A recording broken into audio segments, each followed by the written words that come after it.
welcome back. Today we're going to be talking about 10 of my favorite outdoor recreation memoir books. And I have an entire gift guide of various books, nonfiction, fiction, and that is going to be on the link in my description below. But let's get started because these are some really good books. So the first book that I'm going to be mentioning is my overall favorite book. This is called Girl in the Woods. It's by Aspen. I read this book when I was in college, and this was my first ever book on hiking, specifically through hiking the PCT. And this book is just absolutely incredible. I don't want to give too much away, but basically Aspen is 18. She goes through a traumatic experience in college and immediately decides that she needs to do something else, and she decides to go and hike the Pacific Crest Trail all by herself at 18 years old. The next book that I really love is called North, and it's by Jurek, and this is his account on his FKT, his fastest known time, of running the Appalachian Trail. This book is kind of co-written with his wife, Jenny Jurek, and it's just a really nice flip-flop between Scott's actual, account on him running and Jenny's account on helping someone complete this huge feat and the toll that it takes on her and just everything that's involved in this huge thing that they're doing.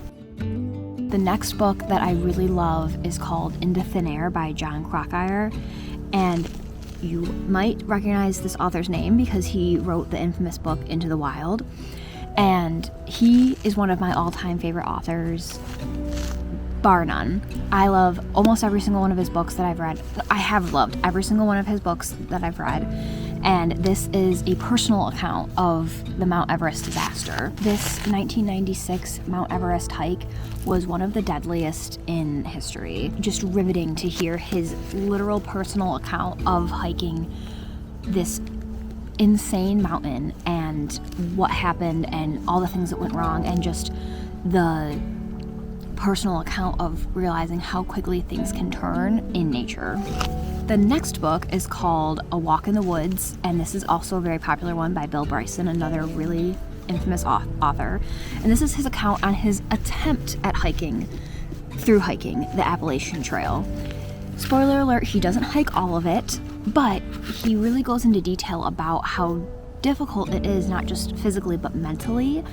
And there's also bits of historical facts throughout about the Appalachian Trail, the trail cities, which for some people might find it a little dry. It was difficult at times for me to get through those historical accounts, but I did really overall enjoy the book as a whole, and I recommend it to anybody, especially those who maybe aren't the top elite athletes.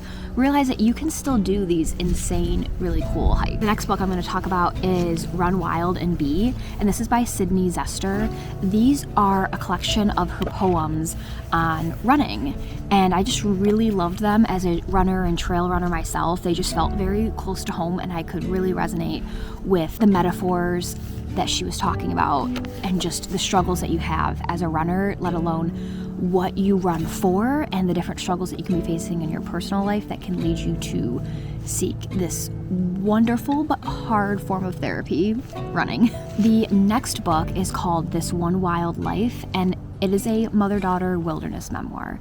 I think this is a perfect book to have as a book club book to do with your mom, with your grandma, with your aunt, with any woman that's close to you in your life. And it's just a very wholesome and very intimate memoir. The next book is called Leave Only Footprints. This is by Conor, Knighton, and this is his journey of visiting every national park in one calendar year. I think that's just an incredible journey to have, and the journey of visiting each national park in one calendar year, that's just insane to think about the different weather patterns and how some parks are hardly even open in winter months. This next book is called The Golden Spruce, and this is by Vaillant. And this book is basically an account on a disaster happening while taking a kayaking and camping trip. And I think these kinds of books are so important to read, not only to learn about like the Mount Everest disaster with Into Thin Air, just how quickly things can change when you're in nature, but then just to learn about how different people respond to these seemingly almost disastrous and deadly events, and them being able to make their way out. The next book is called 7 Mountains, and this is life lessons from a climber. And I just thought this was very, very interesting because it's written by a woman, and she started out as a psychologist, and she talks about how she's not very much of an outdoorsy woman, which I really resonate with because growing up my entire life, I did not camp, I did not go outdoors very much besides just general playing in the backyard playgrounds.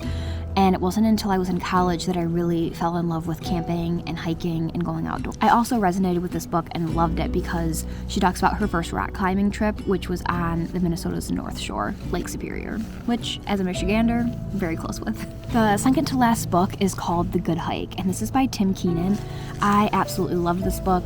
Tim is from Michigan. He grew up in Grand Rapids. He now resides in Traverse City, and he is a Vietnam War veteran. He suffered from PTSD after fighting in the Vietnam War, and as someone who grew up going outdoors, loving the outdoors, the woods kind of became a traumatic place for him as it resonated back to his time in the war.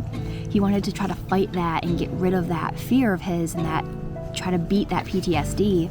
So he decides his best route is to just through hike the entire Appalachian Trail. Again, this is an account on someone that isn't this insanely fit outdoors person, but a real human being going out, completing a task that they set out to do.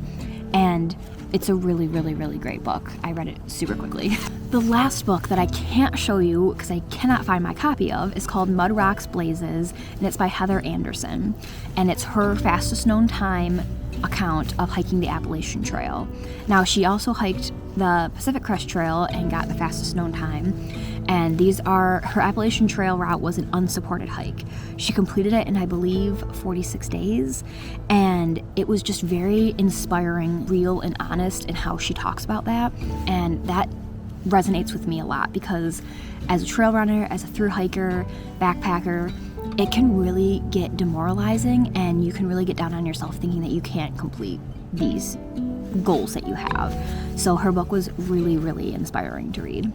I'm hopefully going to do a YouTube video on outdoor fiction books that I recommend. So books that, aren't true necessarily memoir accounts, but have that outdoor kind of feel. And there's a few books that I have really started to get into because I used to just read memoirs because I loved and chased that feeling of the thru hiker's memoir and just that joy and excitement that they feel, the rush of hiking. But I wanted to still read some fiction books and get that really great novel and get into that really good story and character development through fiction books. And I have now found quite a few fiction books that I love that have an outdoor feel. A lot of them are mysteries, which are really kind of cool, and I'm not a scary person, but they're not really scary. They have that suspense and mystery thrill to them. So if you guys liked this video, make sure you give it a thumbs up. Follow me on Instagram. Check out my blog to see my gift guide for all the books that I recommend for the outdoor lover in your life. And leave a comment below of any outdoor books that you recommend. All right, I'll see you guys in the next one. Bye.